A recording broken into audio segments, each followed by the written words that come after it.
I want to let my friends stay at our house for a while. One day, my second-grade daughter came home with a boy from her class. I was shocked by the suddenness of it. When I tried to contact the boy's parents, my daughter stopped me. Keep it a secret from everyone.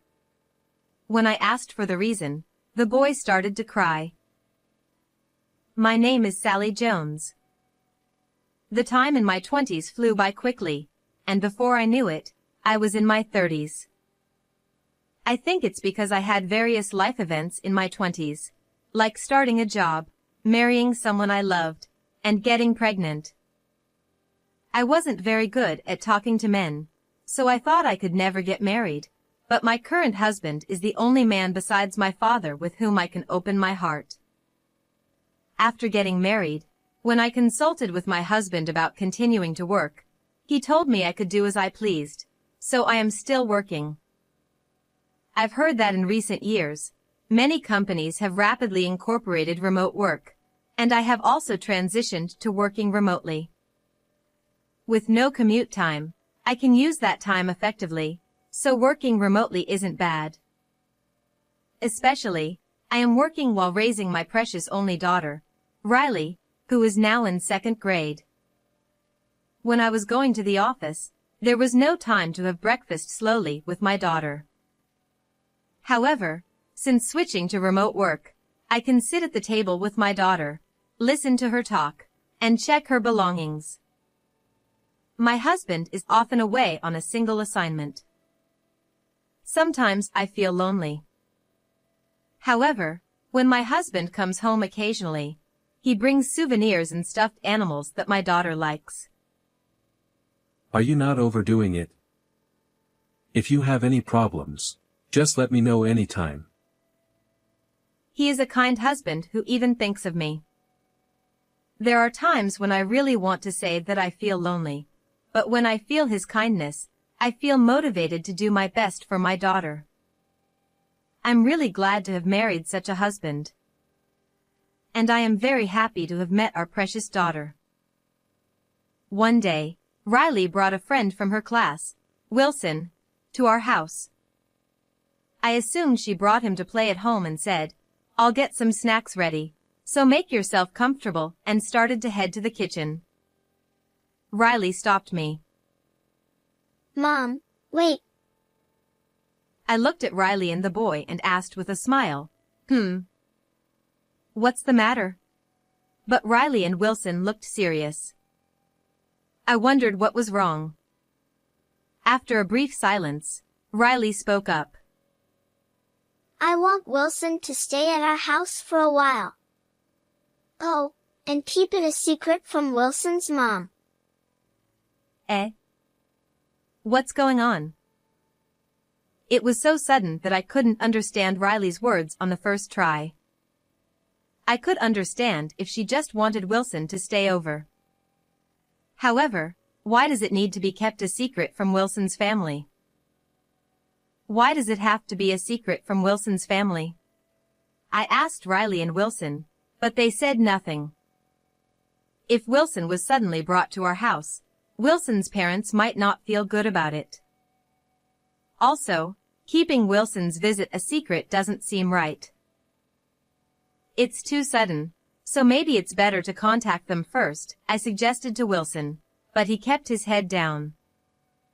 I regained a bit of composure and thought that there must be some reason behind this, so I decided to hear from the two of them. I prepared some snacks and juice on the table. Why did you bring Wilson to our house? I had Riley and Wilson sit on chairs and asked them again. Wilson, who had been looking down earlier, began to explain slowly. I have an older brother, Chris, who is in 6th grade. He's smart and good at sports. So, our mom always praises him with a smile, saying how amazing and hardworking he is. But Wilson, you're good at sports and studying too, right? Riley told me you often get over 90 points on tests. Wilson shook his head. I'm not like that at all. My brother always gets 100 points and is always first in the marathon races. Mom often compares me with my brother and gets mad at me. I realized that Wilson had been enduring a lot at home. Tears were welling up in Wilson's eyes. He must be holding back tears too. Mom always tells me to try harder, like my brother. Even though I'm trying hard. I told Riley that I want to leave the house secretly without letting Mom know to avoid her saying unpleasant things to me. Wilson, you're doing your best. Yes, you're always doing your best. It's true that your brother is amazing, but you're a wonderful child too. Chris, Wilson's brother, is indeed amazing, just as Wilson said. But Wilson is also as wonderful as Chris. I remember participating in a local sports event with Wilson's family and Riley. Chris achieved remarkable results, such as winning the sprint and leading his relay team to victory. Meanwhile, Wilson cheered loudly for his teammates during the relay and rushed to comfort friends who fell and ended up last in the sprint. At that time, I felt that while Chris was amazing, Wilson also had a different kind of excellence. This brother duo was impressive. You don't have to be like your brother. It's okay for you to be just the way you are. It was difficult to find the right words to say to Wilson about his brother, but I felt I needed to say something. Everyone has their strengths, and what's important is not just being number one, but how long one can continue putting in effort. Wilson, who has been trying hard all along, is a strong child. But it's also not good to overdo it or endure too much. Why don't you take a little break from trying hard? It's okay to go at your own pace. I spoke to Wilson, who had sad eyes. Tears flowed quietly from Wilson's eyes. I thought it was best to contact Wilson's parents. After Wilson explained his situation, perhaps feeling a bit relieved, I decided to contact Wilson's mother after getting permission to do so. I tried to find her contact information from my phone history, but couldn't find it easily. I realized I hadn't talked to Wilson's mother for a while. I was thinking of inviting her for lunch when her work calmed down, as I enjoyed talking about whatever we wanted while eating delicious food together. Wilson's mother is a busy female doctor. Wilson had mentioned several times to Riley, Mom is working late again today. I feel lonely because we can't have dinner together. According to Riley, Wilson's mother has been busier recently and is spending less time at home. I nervously dialed her number on my phone, wondering if she would answer. Hello, it's been a while. Sorry, but I'm about to go into an emergency surgery. Wilson's mother, Imen, seemed to be busy today as well. Sorry to bother you when you're busy. Actually, Wilson is at our house right now. He wants to stay over. Is it okay if he stays here? I see, but I feel bad for Sally. Wilson is used to staying home alone, so can you ask him to go back? Wilson was shaking his head. Riley also said she's happy to play longer and do homework together if Wilson stays. Can he stay for today? We can discuss what to do in the future later. Okay, I understand. I'll wait for your call later. Please take care of Wilson. I ended the call. A few hours had passed since then. Wilson, who had initially looked sad, was now relaxing, enjoying the chocolate I prepared, and playing games with Riley. I decided to leave Wilson in Riley's care for now. While taking in the laundry, I overheard a conversation between Wilson and Riley. I was curious about what they were talking about. I quickly finished with the laundry and went closer to them without being noticed. Wilson was talking about his family. Mom is strict, but sometimes she plays card games with me. I love that time. My brother teaches me to study. Even when we fight, my brother always apologizes in the end. He's kind. That sounds fun. It seems like Wilson's mom would teach you some tricks at cards. And your brother is kind too. Yes. Mom also teaches me many things and is good at cooking. I love Mom's curry. It's the best in the world. Wow! It's that delicious. My mom is also good at cooking. Her omelets and hamburgers are the best. I heard this conversation. Wilson was suffering from his relationship with his family, especially his mother. However, from what Wilson said, I understood that he didn't hate his mother. Children always love their parents deep down. They want to be loved. Even though Wilson endures being scolded and compared, it's because he loves his mother so much. I couldn't keep Wilson at our house forever. So, I decided to have Wilson and Riley sit on chairs again. I pretended as if I hadn't heard their conversation and asked, "What does Wilson think about his mother and brother?" Wilson's expression froze just like when he first arrived. Well. Riley, staring at Wilson, waited as Wilson struggled for words. A few seconds of silence followed, and Riley's stomach growled. Mom, I'm hungry. Snacks aren't enough. Can you make curry? Just as I was about to say, "All right, sure." My mom's curry is really delicious. My brother loves it too. Ah. Wilson blushed slightly, perhaps embarrassed to be talking about his mother in front of me. As I suspected, Wilson truly loves his mother. People often say that winning over a man's heart starts with his stomach, but I realized in that moment that winning over a child's heart through food is just as important. I thought that Wilson should talk to his mother again.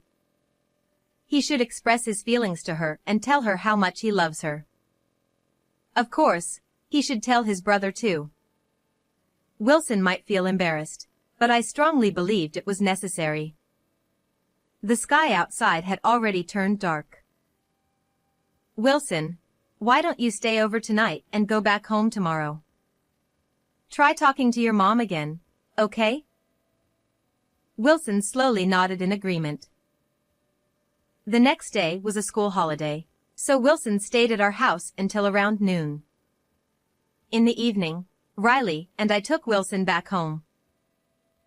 Wilson's mother, Imen, gently patted his head as he returned. His brother was smiling too. Wilson looked genuinely happy. I lightly patted Wilson on the shoulder. He nodded and spoke up.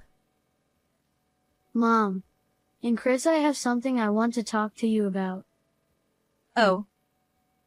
What is it? Wilson's brother also leaned in, ready to listen quietly. An important family conversation was about to begin. Under the pretense of having escorted Wilson home, Riley and I stayed to join the discussion. Wilson began to tell Amon the reasons why he had left home, just as he had shared with me. After listening, Wilson's brother spoke up. But Wilson, you're always trying your best. You didn't have to leave home. I felt lonely without you. Wilson stared intently at his brother. Wilson isn't a big fan of math, so he often asks me for help. I teach him, and then he works hard solving lots of problems. Also, before sports day, he goes running to try and place first or second in the races. Wilson is always giving it his all. Wilson's brother praised him sincerely. It was clear that his brother had been paying close attention to Wilson's efforts. There are always people who notice and appreciate the hard work others put in. Riley then chimed in. I think Wilson is a hard worker too. During music class, even though he's not great at the recorder, he always says he wants to get better. I've seen him arrive at the music room a little early to get extra lessons from the music teacher. Hearing about how much Wilson was trying from both of them, Iman knelt down and embraced Wilson tightly. Wilson looked a bit embarrassed, but his face was shining with happiness. After a moment, with tears in her eyes, Iman began to speak. I grew up constantly being compared to others too. I hated being scolded and compared, so I studied hard and became a doctor. I was surprised to learn about Iman's past. I had always thought she was someone who excelled effortlessly from a young age and had never faced setbacks. But that wasn't the case. Because of that, I kept telling you to try harder and harder, Wilson. But I was wrong. You've already been trying so hard, and I didn't even notice. It must have been so hard for you. I'm sorry. Iman hugged Wilson even tighter. Wilson nodded quietly, gently patting Iman's shoulder. The two then looked at each other and smiled. Hey Mom, can you make some of your delicious curry? I'm hungry. Huh? Right now? All right, sure. Riley and your mom, would you like to stay and eat too? Before we knew it, darkness had settled outside. The invisible wall that had stood between Wilson, Iman, and his brother seemed to have vanished that evening. Warmth enveloped Wilson's family. Even though it was a slightly chilly night, I felt warmth spreading through me too. Perhaps it was because I had witnessed the warmth of Wilson's family. The insects chirped as if celebrating this new step Wilson's family had taken. That night made me realize that I should also communicate more closely with Riley and my husband to deepen our bonds. After that day, Riley often brought Wilson over to play at our house. Wilson always had a radiant expression. Every time he came over, Wilson would share stories about his family. Apparently, Iman had been adjusting her work schedule to come home earlier whenever possible. Yesterday, I showed Mom my math test where I didn't score very well. What did she say? I thought she'd be mad, but she said, you did your best even though it's not your favorite subject. Wow! That's so nice. Sometimes my mom gets really mad with a scary face. That's because you sometimes admit to sleeping during tests. Riley stuck her tongue out at me playfully. Even though Riley has been getting a bit cheekier lately, she's still my adorable daughter. Also, every day Mom asks me what I worked hard on, and I tell her things like reading my textbook out loud or solving lots of math problems. She praises me a lot. That's great. I'm glad you can talk so much with your mom now. Wilson nodded enthusiastically. It seemed that Iman had been re-evaluating her approach to motherhood and was connecting with her children in her own way. Thanks to Iman's adjusted work schedule, they had more family time and ample opportunities to share their thoughts and feelings. Iman and I also managed to carve out time to relax together, like we used to, enjoying cake at a cafe. Before, I mostly talked about Riley, and Iman often discussed work. But since that evening, Iman's topics had changed. She started talking about Wilson and his brother, about her children. Previously, I would feel refreshed after sharing stories about my child and having Iman listen. But exchanging stories about our children with each other was many times more enjoyable than just one-sided conversations. Iman could talk about her kids just as much as I could about mine. Since that night, Iman's aura had softened somehow. She would continue to explore her role as a mother. I also wanted to aim to be a mom whom Riley would always love dearly, not losing to Aman. Oh. Did you know there's a Cosmos flower field near this cafe? There are so many blooms, from small to large. If you have time, would you like to go together after this? Yes. I'd love to. Let's take some photos and show them to Wilson and Chris. With Iman eagerly on board, we decided to head to the Cosmos field. The flowers warmly welcomed us, our bond stronger than ever. How did you enjoy today's story? Please don't forget to subscribe to our channel. See you in the next video.